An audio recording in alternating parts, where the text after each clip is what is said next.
नमस्कार दोस्तों। कल्पना कीजिए अगर एक दिन इंसान आसमान की ओर देखे और सोचे कि क्या हम कभी उस चमकते हुए चांद तक पहुंच पाएंगे।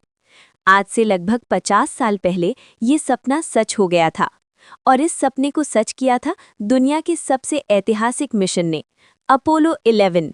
ये वही मिशन था जिसने पहली बार इंसान को चांद की सतह पर पहुंचाया। लेकिन दोस्तों, ये मिशन सिर्फ एक स्पेस मिशन नहीं था। ये इंसानी हिम्मत, विज्ञान और असंभव को संभव करने की कहानी है। आज की इस वीडियो में हम जानेंगे अपोलो 11 की पूरी कहानी। कैसे ये मिशन शुरू हुआ, किन खतरों का सामना करना पड़ा और कैसे इंसान ने पहली बार चांद पर कदम रखा। तो चलिए शुरू करते हैं। चांद तक पहुंचने का सपना। 1960 का दशक। उस समय दुनिया दो बड़ी ताकतों में बटी हुई थी, अमेरिका और सोवियत यूनियन। इस दौर को कहा जाता था स्पेस रेस। दोनों देश अंतरिक्ष में अपनी ताकत दिखाना चाहते थे। सोवियत यूनियन पहले ही कई रिकॉर्ड बना चुका था। पहला सैटेलाइट स्पुतनिक 1 और पहला इंसान अंतरिक्ष में यूरी गगारिन। ये देखकर अमेरिका भी पीछे नहीं रहना चाहता था। 1961 में अमेरिका के राष्ट्रपति जॉन एफ कैनेडी ने एक ऐतिहासिक घोषणा की। उन्होंने कहा कि इस दशक के खत्म होने से पहले अमेरिका इंसान को चांद पर भेजेगा और सुरक्षित वापस लाएगा। उस समय ये लक्ष्य लगभग असंभव माना जा रहा था, लेकिन नासा ने इस चुनौती को स्वीकार कर लिया। अपोलो प्रोग्राम की शुरुआत। इस मिशन को पूरा करने के लिए नासा ने शुरू किया अपोलो प्रोग्राम। इस प्रोग्राम का लक्ष्य था इंसान को चांद तक पहुंचाना, लेकिन ये रास्ता बिल्कुल आसान नहीं था। कई टेस्ट मिशन किए गए, कई असफलताएं भी हुईं। 1967 में तो एक भयानक दुर्घटना भी हुई, अपोलो 1, जिसमें 3 अंतरिक्ष यात्रियों की मौत हो गई। लेकिन इसके बावजूद नासा ने हार नहीं मानी और आखिरकार 1969 में सबसे ऐतिहासिक मिशन तैयार हो गया, अपोलो 11। अपोलो 11 के 3 हीरो। इस मिशन में 3 अंतरिक्ष यात्री चुने गए। पहले थे नील आर्मस्ट्रॉन्ग, दूसरे थे बज एल्ड्रिन और तीसरे थे माइकल कॉलिंस। इन तीनों को लगभग 2 साल तक बेहद कठिन ट्रेनिंग दी गई। उन्हें सिखाया गया कि अगर चांद पर कोई समस्या आ जाए तो कैसे जिंदा रहना है, कैसे स्पेसक्राफ्ट को संभालना है और कैसे पृथ्वी पर वापस आना है। दुनिया का सबसे ताकतवर रॉकेट।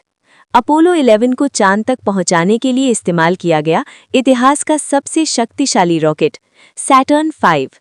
ये रॉकेट लगभग 110 मीटर लंबा था, इतना बड़ा कि इसे 36 मंजिला बिल्डिंग जितना ऊंचा कहा जाता है, और इसकी ताकत इतनी ज्यादा थी कि ये 3000 टन से भी ज्यादा वजन को अंतरिक्ष में ले जा सकता था।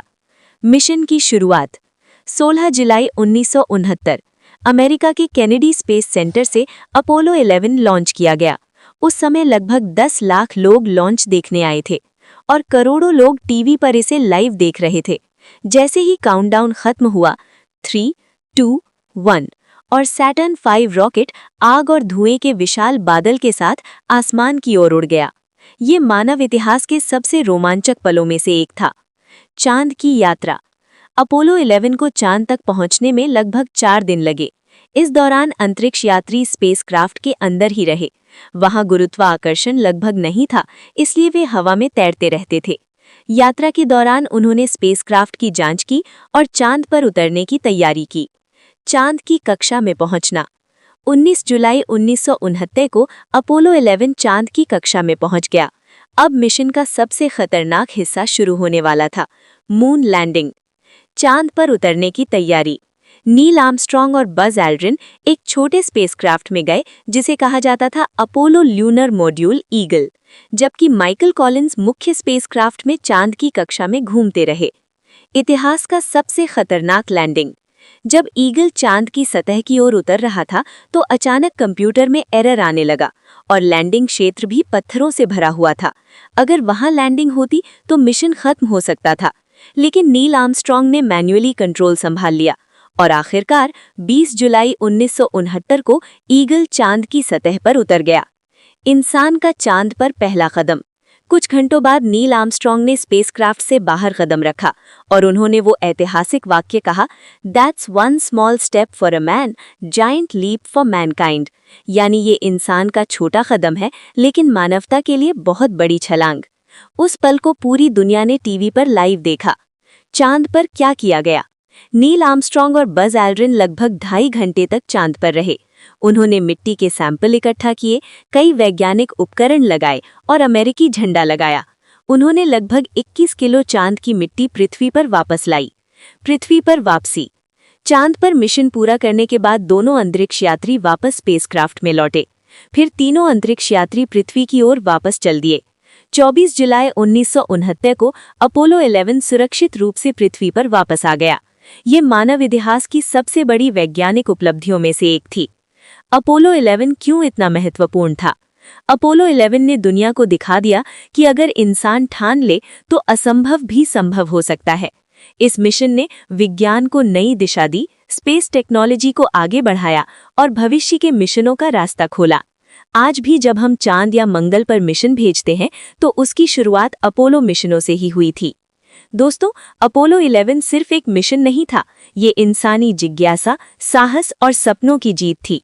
और शायद यही वजह है कि आज भी जब हम चांद को देखते हैं तो हमें याद आता है कि एक दिन इंसान वहां चल चुका है। अगर आपको ये वीडियो पसंद आई हो तो वीडियो को लाइक करें और चैनल को सब्सक्राइब जरूर करें, क्योंकि हम आपके लिए ऐसी ही दिलचस्प और रहस्यमयी वीडियो लाते रहेंगे। धन्यवाद।